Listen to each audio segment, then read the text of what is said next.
beginning a brand new series on Parenting Tuesday, looking at personal development for children. Not for adults, but for children. Is there anything like that? Got two amazing ladies joining me in studio this morning to help us with this conversation. First and foremost, psychologist Wamboi Rika. How are you doing?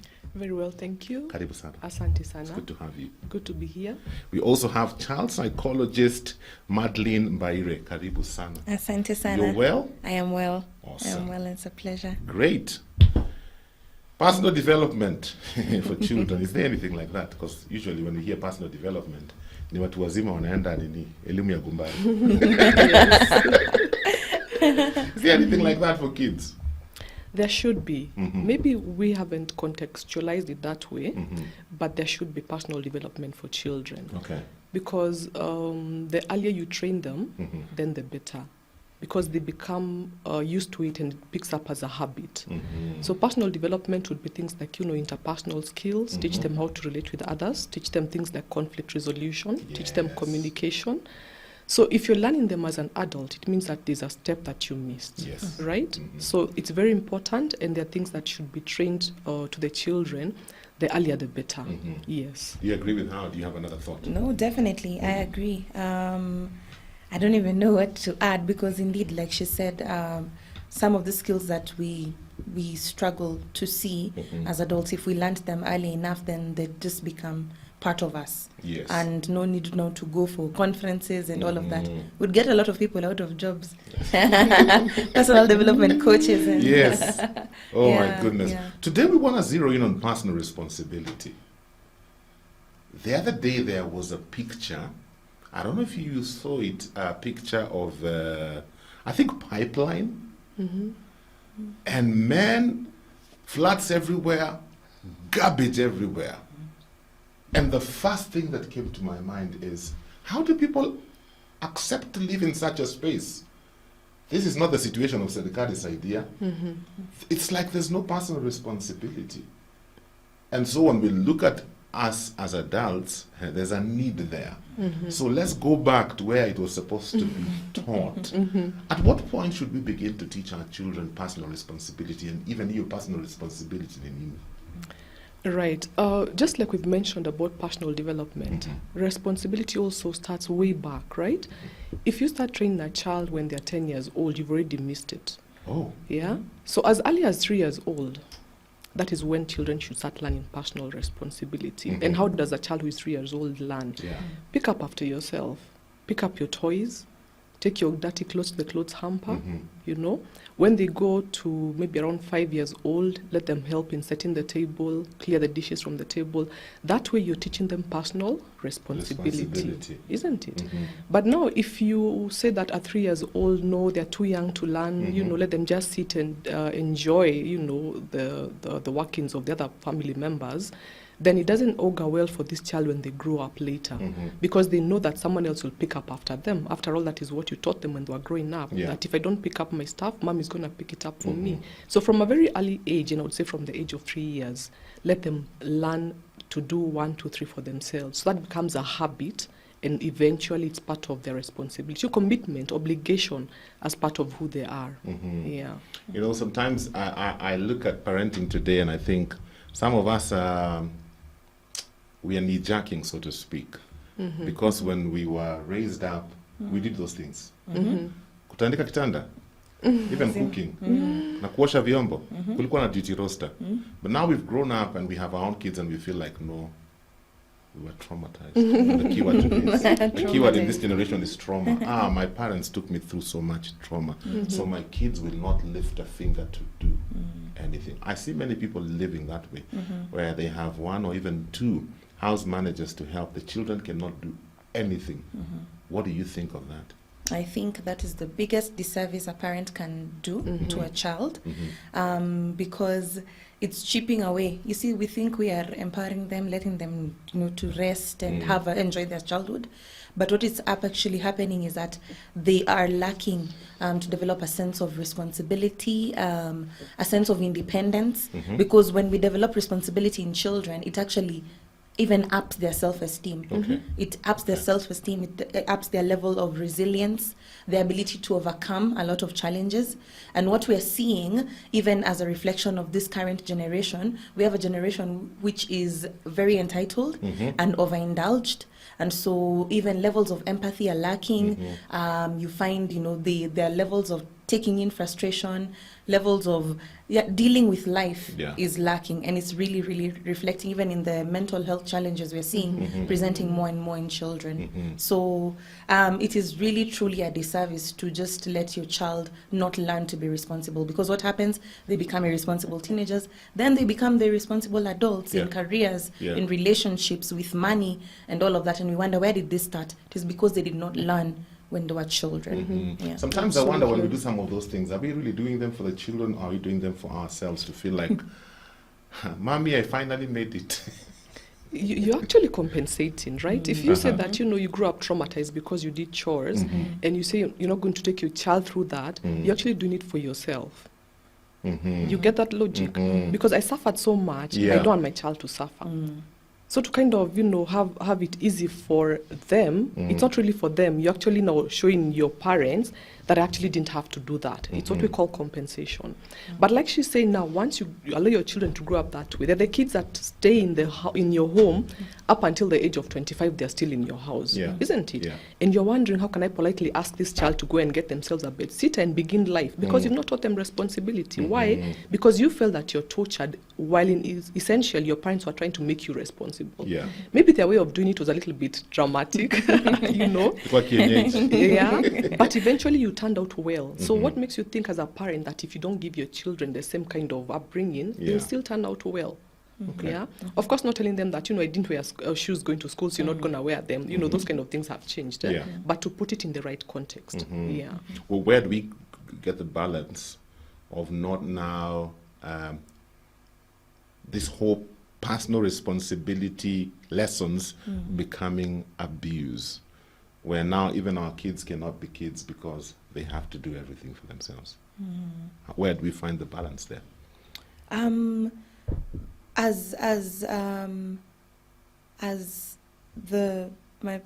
want to call her Victoria, alluded to earlier, you see, you're doing it in an age-appropriate manner. Okay. So you're not expecting your 3-year-old to mop the entire house. To wash the car. To wash the car.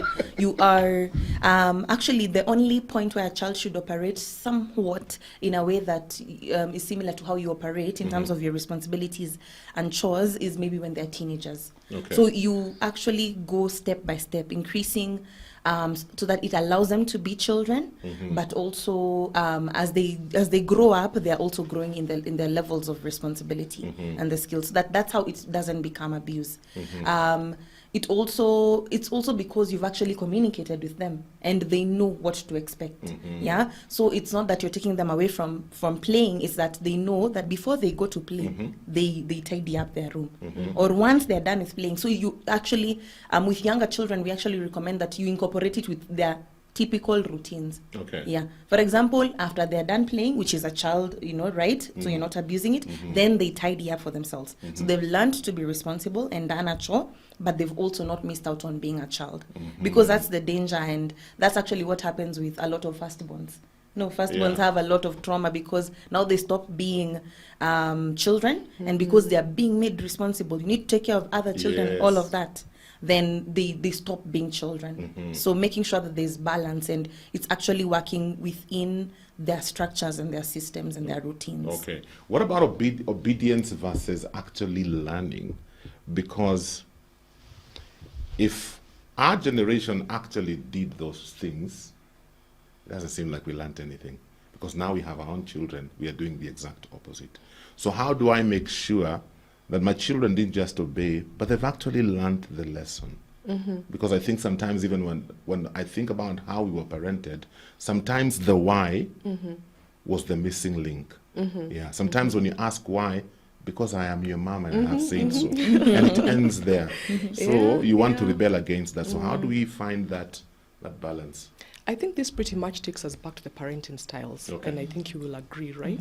Because we have parents who, their style of parenting is authoritative And by the very word authoritative, it sounds like harsh, but it's actually what works. Because they set boundaries, they make the rules very clear, and they'll tell you why. They will give the answer. You know, like we are saying that you need to do this because of 1, 2, 3. But we have parents who use what we call authoritarian, because I said so, because I am your mother. Isn't it? Yeah. So if you don't allow the child to understand why you're requesting them to do something, they will not learn any responsibility. Obedience, you will tell me, make tea for us today, and I will do it because you're my parent and you're older than me. I have that obligation to obey what my parent says. But responsibility is, I can own that task and say, hey, I think I can do breakfast for you this morning. Why? Because one, the last time I did it, you appreciated me. I also felt very much valued, which is why she's saying that your self-esteem as a child really becomes in a good place. So if you tell the child, the style of parenting really, really matters, because we have parents who are also very uninvolved, or parents who are very permissive. You know, you can go play or you can do what you want to do in the house. There's no order, there's no structure. But if you want your children to learn obedience, to learn responsibility, then you must also structure your family, your home, in a way that responsibility can actually happen, not just obedience. Because obedience is more like the barracks. Stand, sit, you know. So the parenting style pretty much, you know, matters a lot. Yeah. Maybe you can share with us a bit of, because we've talked about, she's talked about beginning at age 3. You know, you've also talked about, depending on the age, give different whatevers. What, are there different techniques that a parent can employ to teach their children personal responsibilities depending on the age that they are at? Yes, and what informs this is not only just even their age, their developmental age, but also even the needs that come along with that age. For example, when children are small, they're happy to help. You know, very excited. The small of the toddlers, happy, excited. Mom, let me help you, even though they're doing their own thing. So that's and that's the need. See, we often allow them, allow that child. Of course, we said age appropriate, so maybe they tidy up and all of that, but also meet the need. They're happy to help. When they're around 4 to 5 years old, you find that now this one's like rewards. Will you bring me a sweet? Or I have done this. Can I watch TV? You know. So that is the need they have. They like to be rewarded. So maybe at that point you work with that need as well and give them an age-appropriate task. Then you find like maybe the ones who are around 6 to 8, those ones are looking for a sense of independence. You know, it's those ones who you'll find saying, no, I can do it. They want to prove that they can do it. You know, the 6 to 8-year-olds, class 1, class 2. They're like, no, don't help me make my bed, or I want to shower myself. I can do it. So you want to work with that sense of independence and give them little tasks that allow them to be independent. When those ones, the ones who are 9 to 12, are actually, now those ones want to know what is coming. What do you expect of me? You want me to come from school, do this, do that, do that? Clear instructions. Clear instructions. And by the time they're teenagers, because you've walked this journey with them, they already know what to do, and they're almost functioning at your level in terms of doing the expectations and responsibilities. These ones we want to do. Let me do it. And probably they haven't really learned how to do it well. How do you find that balance of not killing the enthusiasm, because they can do, and then you come and redo everything? And that's a huge mistake. So how do you handle that? Yeah, that's a huge mistake, because you should encourage the process rather than the result. Oh, really? Okay. So if you tell your 5-year-old you need to wash your vest, for instance, let them wash it, let them even hang it. But later on, go and take a look and probably redo it, but not tell them. Don't tell them. Okay? Because if you do that, it kills that enthusiasm. And they'll be like, anyway, even if I do it, mommy still takes it and washes it again. So encourage the process. Be more focused on the process. And, cheer them on. Oh, you did such a good job. I'm very proud of you. You're actually someone who can do your washing right now. You can even graduate to doing something like what? Polishing shoes or whatever, but encourage them and praise them on what they have achieved. Don't focus so much on the end result. They'll continue to learn. How do we incorporate discipline with personal responsibility? Discipline with personal responsibility. I think discipline is part of responsibility. So you can't talk about one and not talk about the other. But when it comes to discipline, if I am very disciplined, then definitely or if I am very responsible. They're kind of intertwined, the two of them. So one speaks of the other. Okay. You cannot be responsible and not be disciplined, because it means that, for example, if you're doing chores and you're consistent at doing them, it means that you're disciplined. Yeah. So you cannot do away with one. Okay. They're Na hii intertwined. discipline ingine hii. Oh, ya kuchapa. Hii ya kunyoosha. Hajafanya. I think that one is it's usually a very dicey topic when it comes to discipline, Yes. right? Because parents believe in disciplining their children in different ways. Yeah. For some, it will be time out. I'll not give you your gadgets if you're not able to do your chores. So for the next 1 week or so, no tablet for you. Others will just take them week or very fast and give you a few strokes of the cane. But we usually say it's important to negotiate with the child, even before you discipline them, because most of us parents tend to discipline children when we're in a lot of anger, which does not help the child. Because fine, you've beaten me, but why have you beaten me? But if I come and see that I told you to do this, but you've not done it, then we will talk about it. Is it okay for me to beat you? Is it okay for me to take away your gadget? So that you negotiate. But it takes us back now to the parenting style. Because an authoritarian parent will not discuss, will not negotiate. They'll go straight into disciplining the child. But a parent who uses the authoritative technique will talk about it. The uninvolved couldn't care less whether you did your chores or you didn't do your chores, which then also goes back to communication. If you're not able to do the 3 T's of communication with your children, tuning in, taking turns and talking more with your child, then you'll not be able to also communicate. So you could stay here and talk about discipline like for the whole of the day, but it must be at a place where you're able to talk with your child about why you're disciplining them, and even in what emotion are you doing it. If I'm so angry and I slap the child, it's not going to help them. It's not. Yeah. My question is, what if you have tried to teach a child a certain task, but he doesn't seem to get it? How do you help this child? Is it right for me, kunyorosha? If they don't, I think it's also, maybe, is it that the child is not meeting the parent's expectation? It sounds like the child is trying, but not meeting the expectation. And part of getting your child there is actually even acknowledging the effort they've made. Yeah. Okay. Because if the consistent message is that you're not doing it, why don't you get it? Then they don't even get motivated. True. But if they try and you see they're not at the level where you wanted them, but they've made significant improvement, then you're like, okay, this is where you're at. Now, I want you next time to improve a little on this. It goes back to still communication, but also it goes to acknowledging the effort they've made. The Gisherus, you say you're tuned in from Nakuru, you're loving the show and learning how to raise your baby girl. Good for you, my friends. Asanteni sana. Parenting is hard. You guys are talking and I'm giving myself excess and ticks where I have to pull up my socks. Now I know I've been disappointing my 7-year-old son. Some point here utaka kuosha vyombo na namkataza. Hiyo part nitarekebisha. Good. They are willing, but the parent is not. Because in my mind I'm thinking, hata akiosha, bado nitarudi kuosha tena. Si nioshe tu peke yangu. We said encourage the process, not the result. Umesikia? Process, not the results. What happens to that parent who's listening in to us today, and they have a teenager, they never taught them these things when they were younger, and now it's a problem. The teenager has no sense of personal responsibility. Where do they begin? I'd like to say they begin right now, but now they begin from more of the conversation aspect. And responding with teenagers, responding to the why. Yeah. I want you to, and tie it to even something significant in their life. Okay, I'd like you to start doing dishes because you know you're going to university. And I would want you to live alone. And you see, when you live alone, a lot of times you will have to do your own dishes. So I want you to try to start now. You are going to maybe run a family. You need to know how to make a meal. With a teenager, now start it with more. Show them the value of it, the why, and let it be conversation and agree. What can you do? Yes, at least you guys have agreed. And then what happens when you don't do? Actually start from the conversation.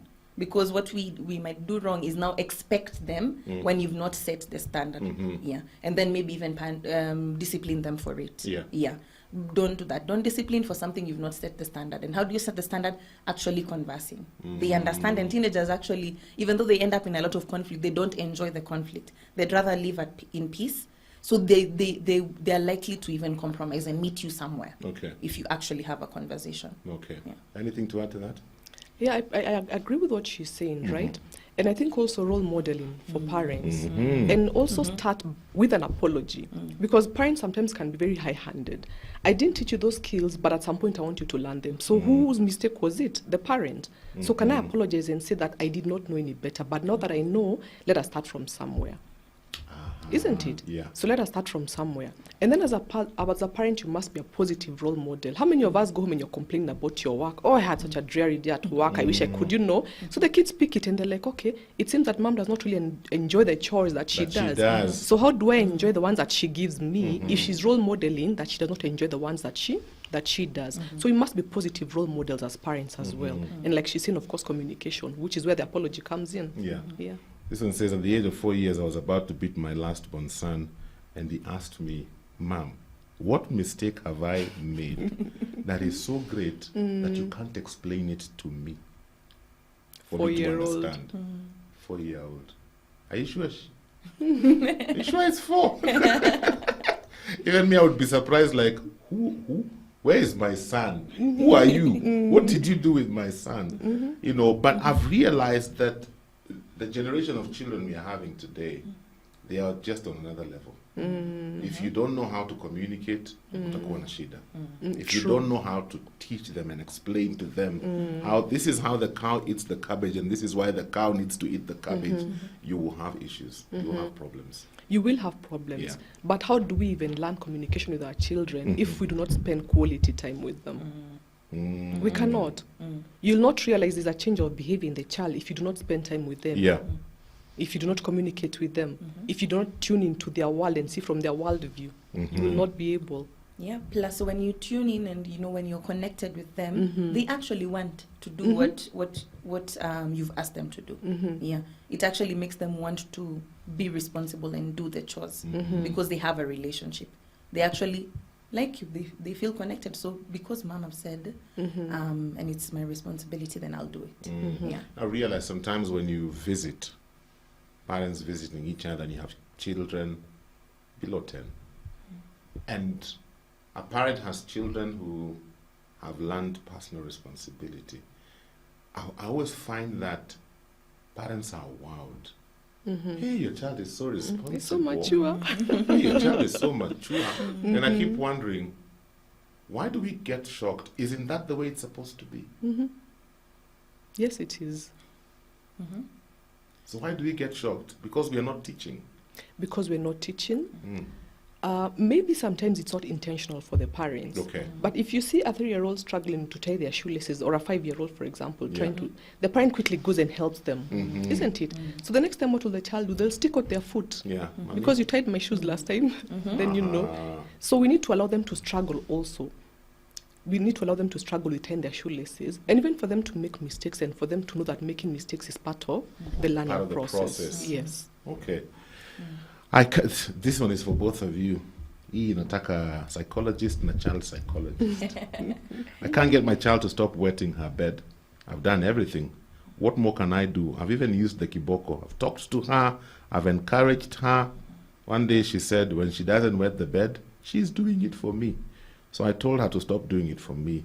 I see some aspect of rebellion there. That is very sad, right? Using a cane because the child is bedwetting. Yeah. There could be very many reasons why the child is bedwetting. I wish she'd mentioned the age. It could be even trauma-related.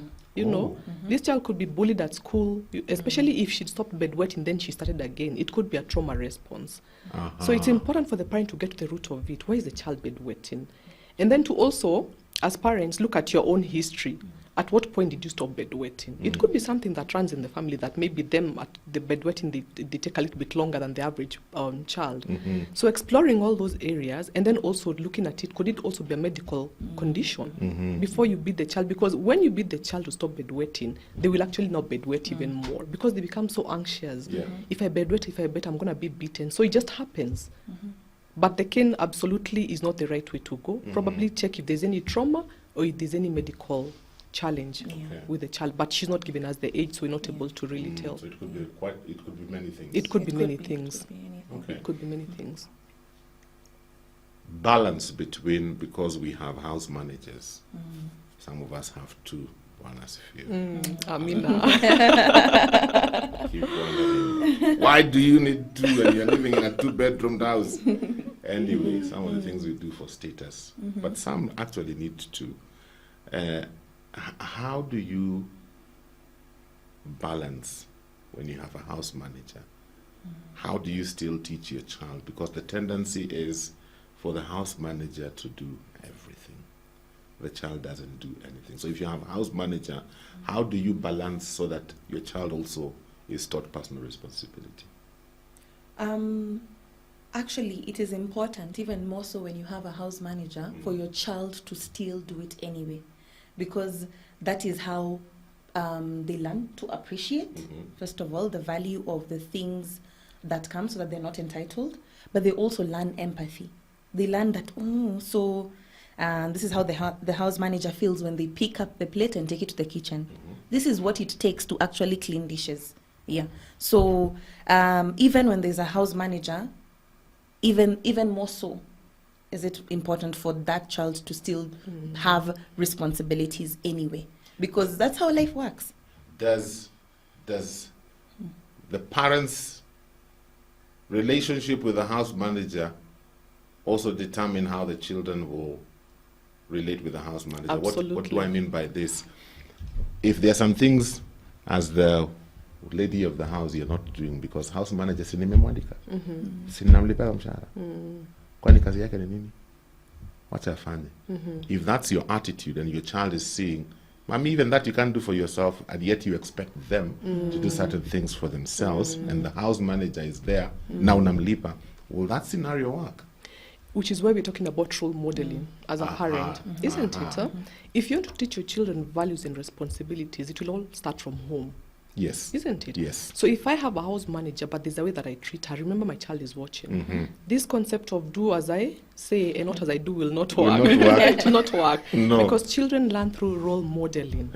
Isn't it? So the way I treat the house manager is pretty much how my children will also treat the house manager. The way I talk to her.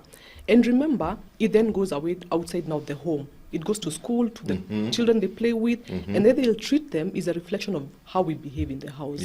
So if you're teaching them about relationship with other people by how you're relating with your house manager, it will extend to school, it will extend to where they play with other children in church. So it's going to be a reflection. So you must model the right behavior. That in as much as she is a house manager, she's here to work. It's a respectful job. So respect her job. Help her, because this is your chore and not hers, and also have a proper relationship with the house manager. So that she can tell you, by the way, Mama Fulani, when you said that Fulani should wash their vests, they did not wash. The house manager is not supposed to go and pick up after that child. Let the child wash those vests, isn't it? And let her also learn to respect the house manager. Let the children also learn how to respect the house manager by seeing how their mother or their father is treating the house manager. Listen, I learned the hard way when my teenage daughter told me to my face, I'll not do as you say, get yourself a house help, as you have always done. I embarked on a tedious journey of winning her back and teaching her. It was difficult, but worthy. She's now very responsible at home. What do you think of that? Clearly, you see, just as Wamboy is alluding to, it is actually a responsibility. We've actually heard of stories where children have come back after suffering consequences and being like, why didn't you teach me? You know, you say you were trying to protect me, you actually did more harm than good. So I think that is a testament, and what the message is saying is that it's still salvageable, no matter the age and the time. Lillian Wagare, how are you doing? Lillian Budhia, you say, I'm raising my granddaughter who will be turning 12 years next month. She's in grade 6, very responsible, leading in her class last term. I'm proud of her, and I'm really enjoying the conversation. Msalimie sana, that is very good. And then there was another one here. Good morning, Family TV. What an amazing show. I'm hooked and learning a lot as a single parent of a 13-year-old. I have a lot of questions, but first, let me start a little bit from my childhood life. Growing up, my parents never taught me personal responsibility, let alone personal development. Fast forward to my teenage years, I happen to have a baby. Now, my 13-year-old son, who used to stay with my parents, as I had to go back to school. 2 years ago, I went back for him to come and stay with me because I felt that we had no connection and at all. And throughout the process, we are having a hard time relating to each other. Trying to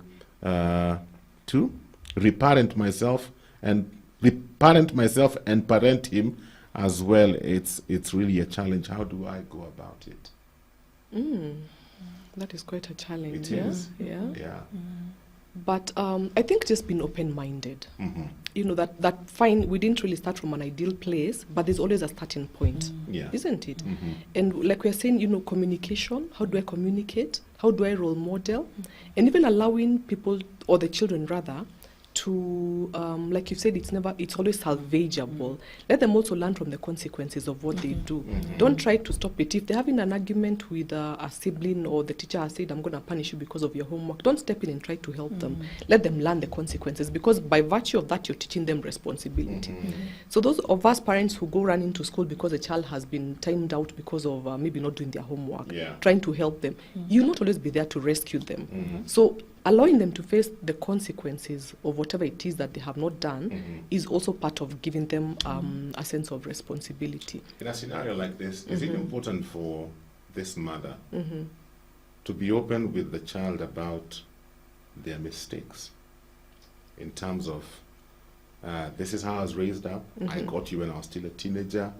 This is why we're having the situations that we're having. So I'm trying to teach you not to make the same mistakes I made. Is it important for a parent to do that? I think it is. Just like we said, it's okay for a parent to apologize. I think it's okay for a parent to be honest.